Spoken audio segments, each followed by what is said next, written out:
25 गो मिट्टी का खरगोश बना के खरगोश के कलर में पेंट करके किसी झाड़ी में छुपा दूं, इधर से कुत्ता को इंडिकेट करूँ, वो कुत्ता मिट्टी के बने हुए खरगोश को कैच करो, तो मिट्टी के खड़हा को कुत्ता कैच करेगा? बिल्कुल नहीं। मिट्टी के चूहा को बिल्ली कैच करेगी? बिल्कुल नहीं।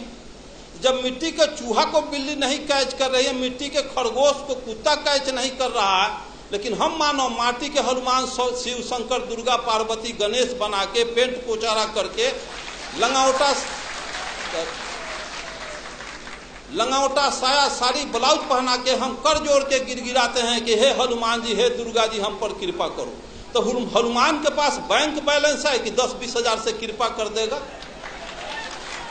वो माटी के दुर्गा के पास लैंड प्रॉपर्टी है कि पटना में 2-4 कट्ठा रजिस्ट्री जमीन का कर देगा? इसका मतलब हम मानव असल नकल के पहचान करने में कुत्ता बिलाई से भी बदतर हैं। साथियों, आप अच्छी तरह से जानते हैं व्यवहार में, लेकिन ज्ञान के अभाव में हम रियलिटी पर नहीं पहुंच पाते हैं। जब ये दर्शन है कि ऊंची नीची भूमि अच्छी पैदावार नहीं दे सकती, ऊंची नीची भूमि अच्छी पैदावार नहीं दे सकती, उभर खाभर रोड रास्ता अच्छी गति प्रदान नहीं कर सकती, तो जिस समाज में ऊंच नीच छुआछूत के भेदभाव रखने वाले लोग क्या समाज राष्ट्र का कल्याण कर सकते हैं?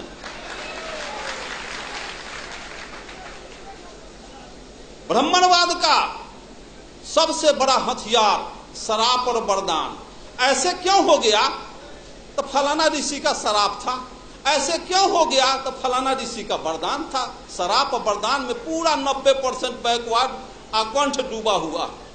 मैं पूछता हूं, जिसको बाबा साहब अम्बेडकर ने कहा है कि जो कौम अपने पूर्वजों का इतिहास नहीं जानता वो कौम अपना भविष्य निर्माण नहीं कर सकता, एक्चुअली मार्क्स ने कहा है कि पॉलिटिकल पावर, मार्क्स ने कहा है कि Marx told that revolution engine of history, क्रांतियां इतिहास की इंजन होती है। भारतीय परिवेश को समझा, यहाँ 3 बीमारी थी और बीमारी के पहले डॉक्टर दवा का इन्वेंशन नहीं करता, बीमारी के बाद दवा बनती है। भारत में 3 बीमारी है जिसका नब्ज पहचानने का काम ज्योतिबा फुले, पेरियार रामास्वामी नायकर, बाबा साहब अम्बेडकर और जगदेव प्रसाद ने किया। और जर्मनी में, इंग्लैंड, फ्रांस, रूस, चीन में 2 बीमारी थी, और पूंजीवादी और सामंती व्यवस्था, यहाँ जातीय व्यवस्था भी, ब्राह्मणवादी व्यवस्था भी है। इसलिए यहाँ का मार्क्सवाद बाबा साहब अम्बेडकर, लेनिन, जगदेव प्रसाद। तो मैं पूछता हूं कि जब ऊंची नीची भूमि अच्छी पैदावार नहीं दे सकती, उसी तरह से इतिहास जानो। 712 ईस्वी में अरब के ब्राह्मणवाद का यही तकाजा है, यही बहुत बड़ा कि शिव के त्रिशूल से बचबा, विष्णु के चक्र से बचबा, इंद्र के वज्र से बचबा, जम के दंड से बचबा, लेकिन पंडित जी के शराब से न बचबा। चंद्रलोक पर भी चले जाओगे, धह लकड़ी लेखन जड़ जाओगे। तो 712 इतिहास देखो, 712 ईस्वी में अरब के मोहम्मद बिन कासिम 6000 पलटन लेके सिंध के दाही राजा पर हमला बोल दिया। दाही राजा की 60,000 पलटन धूल चाट के हार गई। 1026 में मोहम्मद गजनी 30,000 फौज लेके पंजाब, राजस्थान होता गुजरात पहुंचा। वहां ब्रह्मवाद के प्रबल दूत सोमनाथ के मंदिर को ध्वस्त कर दिया। 3 लाख क्षत्रिय सेना हार गए। हिस्ट्री में पढ़ा था, सभी देवी देवता सोने चांदी के थे। 80 को खच्चर, गधा, हाथी पर गजनी, सभी शिव, शंकर, दुर्गा, पार्वती को सोने चांदी को ढाह के मार मुकदर के कचुम्बर निकाल के ले गया अफगान।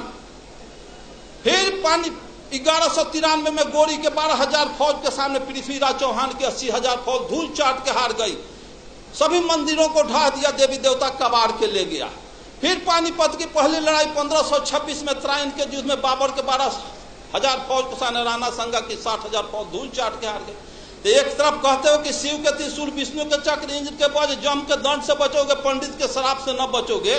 तो 712 में हार गए, 1026 में हार गए, 1193 में हार गए, 1526 में हार गए। देश गुलाम हो गया, देवी देवता लूट गई, बहु बेटी लूट गई, मार के गजरा मुल्ली की तरह काट दिया गजनी।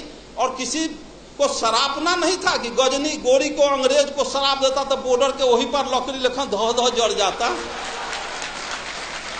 तो ये शराब किसके लिए? ये तो कोयरी कुम्हार का अनुकलवार तो यहाँ मुल्हर पर फंसौले बारी, गुह गोबर खिया के, अब पेशाब पिला के, यही हमारा दही चूड़ा खिलाएगा, यही दान दक्षिणा देगा, चलो उससे तक शराब। मैं पूछता हूँ कि इसमें इस रास्ते से बिजली की तार गई है, इसमें करंट प्रवाहित हो तो उसको तार को छुएगा आज तो करंट आज मारेगा कि 6 महीना के बाद मारेगा?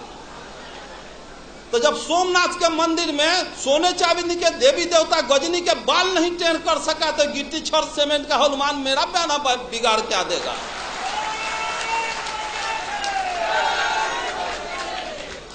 और यहाँ के मूलवासियों का एक ही उपाय है, जो मेश्राम साहब का तो सुने ही हैं और सुनेंगे। जिस स्थिति में आर्यों के पोजीशन में हैं, आर्य जिस पोजीशन में हैं, सिर्फ वही पोजीशन जो पोजीशन सर्प और चूहा का है। सर्प जाता है चूहे के बनाया हुआ घोंसला में, घर में, बिल में प्रवेश करता है और घरवैया को, उसके बाल बच्चा को भी खा जाता है, उसको भी खा जाता है और घरवो दखल कर लेता है।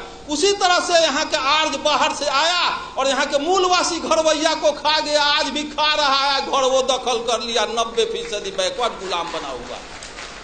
इसको सोचना होगा, समझना होगा, जानना होगा। दुनिया के सारे लोग ब्राह्मणवाद के तिक्रम को समझ गए कि यहाँ के बैकवर्ड मूलवास अनुसूचित जाति के लोग नहीं समझे।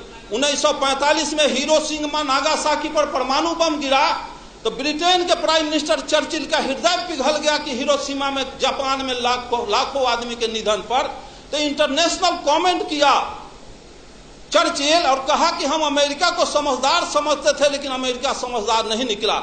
किसी राष्ट्र को बर्बादे करना था तो परमाणु बम काहे लग गिराया? भारत से 4 गो ब्राह्मण लेके जापान में बसा देता, उसका सर्वनाश कर देता।